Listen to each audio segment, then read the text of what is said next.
Hello everyone, स्वागत है आप सभी लोगों का हमारे इस नए यूट्यूब चैनल के अंदर। आज हम बात करने जा रहे हैं गुवाहाटी हाई कोर्ट के द्वारा इशू किया गया job vacancy Assam judicial examination के ग्रेड 1 के जॉब के बारे में। तो अगर आप इस चैनल पर नए आए हो तो मैं सजेस्ट करूंगा कि आप इस चैनल को सब्सक्राइब करो और अगर वीडियो अच्छा लगा तो लाइक करो। तो बिना टाइम वेस्ट करे चले वीडियो को शुरू करते हैं।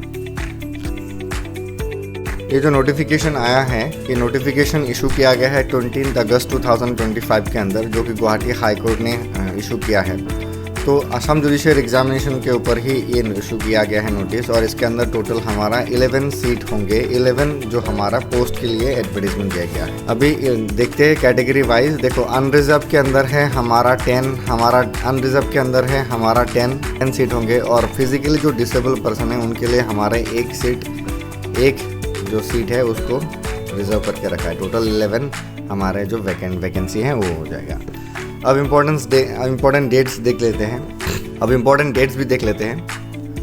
तो हमारा जो एप्लीकेशन स्टार्ट होगा वो 27 अगस्त से होगा 2025 के अंदर, और हमारा last day of submission of application होगा ऑनलाइन, जो है 14 सितंबर 2025 शाम के 5 बजे।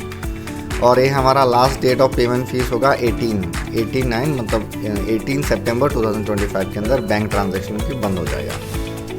मतलब आप इस जॉब के बारे में ऑनलाइन एप्लीकेशन स्टार्ट कर सकते हो 27 अगस्त से इस महीने के, और इसका आखिरी डेट है सबमिशन का 14 सितंबर, और लास्ट डे ऑफ पेमेंट होगा 18 सितंबर। चलिए बात करते हैं अब इसके अंदर एप्लीकेशन फ़ीस के लिए क्या होगा। अगर आप SC एंड ST से बिलोंग करते हैं, schedule caste and schedule tribe से, तो आपको इसका एप्लीकेशन के लिए 500 देना पड़ेगा। और अगर आप अदर से बिलोंग करते हैं, एग्जांपल हमारे यानी कि जनरल, तो आपको 1000 रुपीज़ उसके लिए एप्लीकेशन फ़ीस देना पड़ेगा। फिजिकली डिसेबल के लिए हमको इसको नील है, टोटली नील है। Now let's discuss what are the eligibility criteria for this examination. Number 1, A candidate must be citizen of India. As described Article 5 and Article 6 of the Constitution of India. तो इस exam के लिए तो हमारे जो constitution of India के अंदर article 5 and article 6 के अंदर जो मेंशन किया गया है उसके हिसाब से वो पर्सन सिटीजन ऑफ इंडिया होना पड़ेगा। Number 2, he must be holder a degree of law from a recognised university. उसको एक लॉ की डिग्री लेना पड़ेगा एक रिकॉग्नाइज्ड यूनिवर्सिटी के अंदर। Number 3, he must be practicing as an advocate in courts of civil or criminal jurisdictions on the last date fixed for the receive application, must have been so practicing for a continuous period not less than 7 years। Grade 1 का जो हमारा judicial exam होता है उसके लिए जो हमारा सबसे बड़ा क्राइटेरिया होता है कि आपको उसके लिए कम से कम 7 ईयर्स का एक्सपीरियंस होना पड़ेगा प्रैक्टिसिंग के लिए। और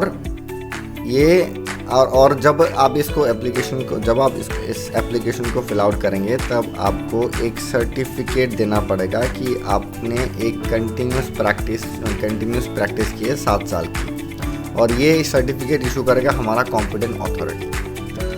और चौथा है, he must be practising advocate also at the time of appointment. और जब वो एग्ज़ाम दे रहा हो वो स्टिल वो अभी भी प्रैक्टिस ही कर रहा है। ऐसा नहीं कि वो 7 साल प्रैक्टिस करके वो घर पे बैठा हुआ है। नंबर 4, एज क्राइटेरिया देखते हैं, मिनिमम एंड मैक्सिमम। देखो, कैटेगरी वाइज की अगर हम बात करें, अनरिजर्व के लिए हमारा मिनिमम है 35 मिनिमम, एंड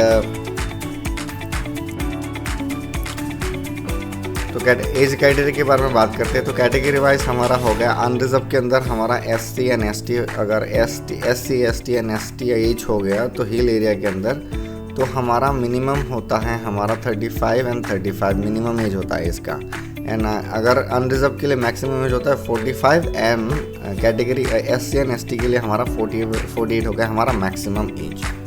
मतलब अगर आपकी एज मिनिमम 35, अगर आपकी एज 35 नहीं है तो आप इसको अप्लाई नहीं कर सकते, लेकिन अगर आपकी एज 35 से ऊपर है तब आप इसको अप्लाई कर सकते हैं। 6 हम देखते हैं डिस्क्वालिफिकेशन ऑफ अपॉइंटमेंट। इसके अंदर है हमारा, no person shall be eligible for appointment for this service. कोई भी पर्सन इस एग्ज़ाम के लिए एलिजिबल नहीं है unless he is a citizen of India. Unless अगर वो सिटीजन ऑफ इंडिया नहीं है, number 2, if he dismissed by any services from the high court, government और स्टैट्यूटरी लोकल अथॉरिटी, अगर उसको डिसमिस कर दिया गया है, मतलब उसको सस्पेंड कर दिया गया है फ्रॉम एनी हाई कोर्ट के द्वारा, गवर्नमेंट के द्वारा और एनी स्टैट्यूटरी लोकल अथॉरिटी के द्वारा। नंबर 3 है, if he has been convicted, अगर वो एक कन्विक्टेड रहा है, कैदी रहा है of an offences involving moral aptitude, who is or has been permanently delivered or disqualified, जिसको टोटली डिलीवर कर दिया गया है हाई कोर्ट के द्वारा कि अब ये डिस्क्वालीफाइड है हाई कोर्ट के अंदर और ईपीएचसी के अंदर या फिर स्टेट पब्लिक सर्विस कमीशन के अंदर, तो ये पर्सन नहीं कर पाएगा।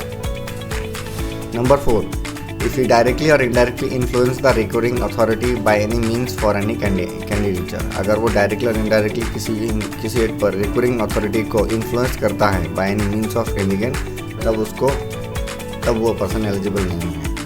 और नंबर 5 के अंदर है, if he is a man and has more than one wife, अगर वो मैन है, अगर उसको वन से मतलब कम से कम एक से ज़्यादा वाइफ है लिविंग, और वो लिविंग हो रहा है, मतलब अभी भी चल ही रहा है, हैं। और नंबर 2, अगर if he is a woman and married a man and having another wife living, अगर कोई एक औरत है जो किसी एक मर्द से शादी किया है और उस मर्द का किसी और एक वाइफ है जो कि अभी भी लिविंग है, जिंदा है, तो ये पर्सन भी, this kind of 2 person are not also be eligible for this examination. Number 7 है सिलेक्शन प्रोसेस। तो हमारा सिलेक्शन प्रोसेस वैसे जो मैंने पहले वीडियो में बात की थी, हमारा प्रिलिमिनरी एग्जामिनेशन होगा स्क्रीनिंग टेस्ट यानी कि कंप्यूटर के बेस पे, उसके बाद हमारा मेंस होगा रिटन, उसके बाद हमारा वाइवा वोके यानी कि इंटरव्यू होगा। प्रिलिमिनरी के अंदर हमारा 100 मार्क्स होगा, OMR बेस स्क्रिप्ट के अंदर है, वहाँ पे अंदर हमारा objective time multiple choice question होगा जो कि 2 घंटे की ड्यूरेशन में होगा, 2 घंटे की ड्यूरेशन में होगा। सिलेबस जो कि हमारा preliminary examination has been enclosed with the advertisement, इसके अंदर है दिया गया है। मेंस एग्जामिनेशन के हमारा होगा रिटन एग्जामिनेशन, उसके अंदर हमारा 4 पेपर्स होगा, डिस्क्रिप्टिव टाइप होगा, detail syllabus of the main examination has been enclosed with the advertisement, इसके अंदर होगा। और all candidates who obtain 60% more aggregated marks in the main written examination subject to screening 45 marks individual paper, 35 marks in the official language paper by वोके। और हमारा आखिरी process होगा interview के अंदर हमारा होगा वाइवा वोके जो कि हमारा 50 मार्क्स का होगा टोटल, इसके अंदर है व्हिच कैंडिडेट कॉल भी वाइवा वोके इंटरव्यू, मतलब 3:1 के रेशियो होगा, 3 कैंडिडेट्स अगेंस्ट 1 पोस्ट, 3 कैंडिडेट होगा, एक पोस्ट के लिए 3 कैंडिडेट होगा। तो सब्जेक्ट टू मार्क्स ऑब्टेन इन 2 स्टेज, 2 जो हमारा मेंस एंड प्रीलिम्स के अंदर हो गया ना, उसके अंदर जो होगा वो स्टेज 3 के अंदर है, the candidate shall have to secure minimum 60% marks in the interview. 60% यानी कि 50% का 60% कितना होता है, इसको सिक्योर करना पड़ेगा तभी वो सिलेक्शन होगा। हाउ टू अप्लाई, कैसे अप्लाई करेंगे, देखो हम ऑनलाइन यहाँ पे कर सकते हैं, गुवाहाटी haikot.online.gov.in के अंदर हम इसको अप्लाई कर सकते हैं, ठीक है। उसके बाद हमारा क्या क्या होगा, ग्रेड के अंदर कौन से डॉक्यूमेंट्स हम इशू करना पड़ेगा। अपलोड द फॉलोइंग टेस्टिमोनियल्स, एक होगा certificate at the time of submission of the application, कौन सा certificate, the practising, age of proof of document, या फिर इसके लिए हमें क्लास 10 का एडमिट कार्ड या फिर डेट ऑफ बर्थ सर्टिफिकेट, इसके अंदर हमारा एज प्रूफ हो जाएगा। लॉ डिग्री सर्टिफिकेट जो कि लॉ देना ही पड़ेगा ऑब्वियसली। देन हमारा आता है क्या, certificate from competent authority regarding 7 years of continuous practising last application, तो हमारा 7 साल का जो प्रैक्टिसिंग एप्लीकेशन है उसको देना पड़ेगा। कास्ट सर्टिफिकेट है, अगर आप SC एंड ST से बिलोंग करते हो तो उसको भी आपको कास्ट सर्टिफिकेट देना पड़ेगा। And disability criterias from competent authority applicable for physical disability person, जो अगर तो आप डिसेबल पर्सन हो तो कॉम्पिटेंट अथॉरिटी यानी कि हमारा जो कॉम्पिटेंट अथॉरिटी है वहाँ से आप फिजिकल डिसेबिलिटीज़ के जो सर्टिफिकेट है उसको आप इशू करके इसके अंदर अप्लाई कर सकते हो। तो आज का हमारा वीडियो यहीं पे ख़त्म होता है। अगर आपको कोई डाउट हो, कोई सवाल हो तो आप मुझे नीचे कमेंट सेक्शन में बता सकते हैं। अगर चैनल पर नए हैं तो चैनल को सब्सक्राइब कर सकते हैं, चैनल के साथ बने रहने के लिए हमारे चैनल को सब्सक्राइब कर सकते हैं। एंड अगर ये वीडियो अच्छा लगा हो तो लाइक करिए, शेयर करिए। थैंक यू, जय हिंद, धन्यवाद।